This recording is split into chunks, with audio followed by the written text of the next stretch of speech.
Continuamos en Asmundo con Primera Línea y le comento el incidente de los indocumentados encerrados en un tráiler allá en San Antonio, Texas, reavivó el debate de la migración en los Estados Unidos. Para hablar de este tema está con nosotros Adolfo Laborde y nos va a explicar un poco más de esta problemática que se vive. Adolfo, gracias por acompañarnos. Gracias, muy buenos días. Igualmente, buen día. Platícame, bueno, sabemos que este tema de migración es desde hace muchísimos años, es una situación que prevalece no solamente en México, sino toda Sudamérica y Centroamérica especialmente, que han empezado a buscar ese sueño americano. ¿Cuál es la problemática que se vive actualmente frente a la administración Trump? Lo dices muy bien, es un tema, es un fenómeno que viene de muchos años.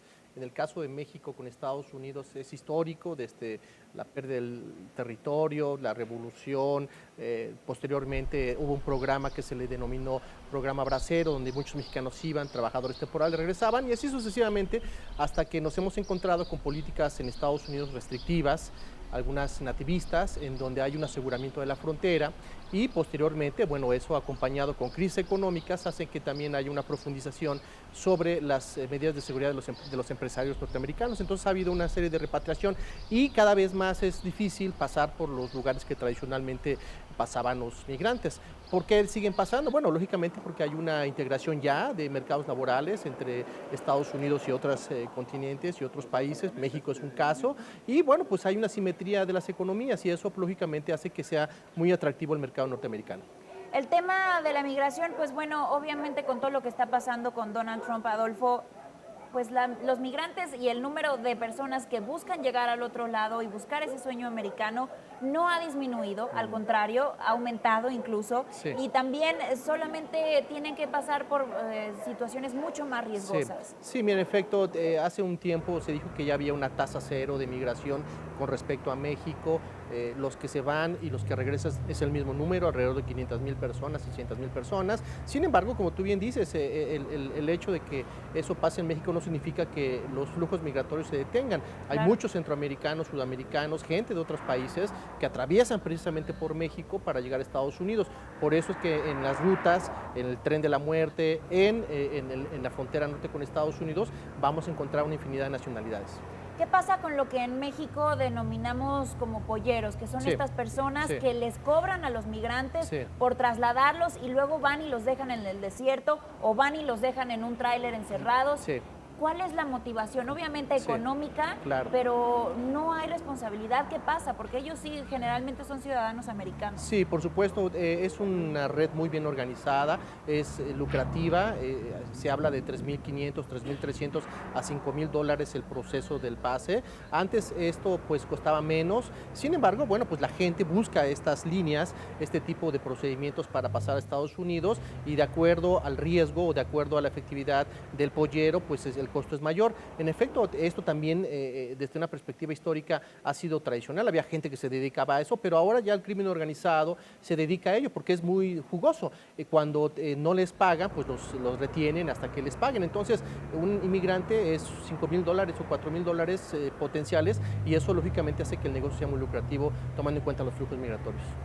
Y bueno, en el mejor de los casos, pues llegan a los Estados Unidos y encuentran algún trabajo en el campo o en alguna, no sé, como jardineros, etcétera, pero también hay una fuerte problemática de trata de personas. Por supuesto, hay redes que se dedican a llevar personas, niños, mujeres y las ubican en diferentes ciudades. Ya se han descubierto algunas redes en Nueva York, en Tlaxcala, en México, por ejemplo, hay una investigación al respecto, pero bueno, pues precisamente la vulnerabilidad de estos migrantes, de las mujeres y de los niños hace que pues sean sujetos a este tipo de trato de personas. ¿El muro va a solucionar o a hacer más grande este problema? No, el muro va a encarecer el proceso. Si antes costaban 3,000, 5,000 dólares, se habla de que puede llegar a 10,000, 12,000 dólares. Y más muertes es más muertes porque te digo, hay lugares muy inaccesibles, el desierto, en donde la gente pasa o los polleros los abandonan y la gente pues queda a su suerte y ahí es cuando vienen las tragedias. Entonces, el muro me parece que no va a solucionar esto porque hay una asimetría económica entre América Latina, México incluido, con Estados Unidos y el tema económico va a prevalecer. ¿Tú crees entonces que sí es real el sueño americano en esta temporada, en esta época? ¿La gente todavía puede llegar allá y tener una buena calidad de vida? Pues puede tener una mejor vida económica, pero también hay que agregar a todo esto que la gente que llega allá va a encontrar un ambiente adverso, un ambiente nativista. Si no tiene documentos, si es indocumentada, pues lógicamente va a ser muy difícil que pueda tener una vida como una persona normal por el tema de la persecución, esta psicosis que existe de las redadas. Entonces posiblemente pueda vivir mejor, pero la tranquilidad, el tema de cómo va a relacionarse con su entorno puede ser muy complicado. A veces la pobreza obliga a ello y entonces es mejor estar así que estar en sus países de origen donde hay muchos problemas, incluyendo las guerras y los conflictos sociales. ¿Se puede solucionar? Es un fenómeno social la Sí. migración. Mira, te decía un profesor que tuve hace muchos años en la facultad que el fenómeno de la migración es un problema que no tiene solución. Yo creo que sí lo tiene a través de esquemas de cooperación económica, de impulsar el desarrollo para que se detone el trabajo. Puede funcionar en temas de trabajo temporal, como hay un programa de trabajadores temporales que se tiene con Canadá. Eso puede funcionar en diferentes sectores. Se propuso hace poco tiempo porque los norteamericanos necesitan esa mano de obra en ciertos sectores, en ciertos rubros, y eso yo creo que podría funcionar para que no se queden y regresen. Se les da la capacidad de tener una legalidad, se les da su trabajo y eso no los hace que estar en las sombras, como pasa hoy en día. Muy bien, gracias Adolfo Con mucho por gusto. platicar la pesadilla o sueño americano, ¿no? Con mucho que gusto. ha sido Sí, un tema difícil. constantemente. Gracias Adolfo, nos Buen día. vemos la próxima semana. Vamos a una pausa y regresamos en Primera Línea.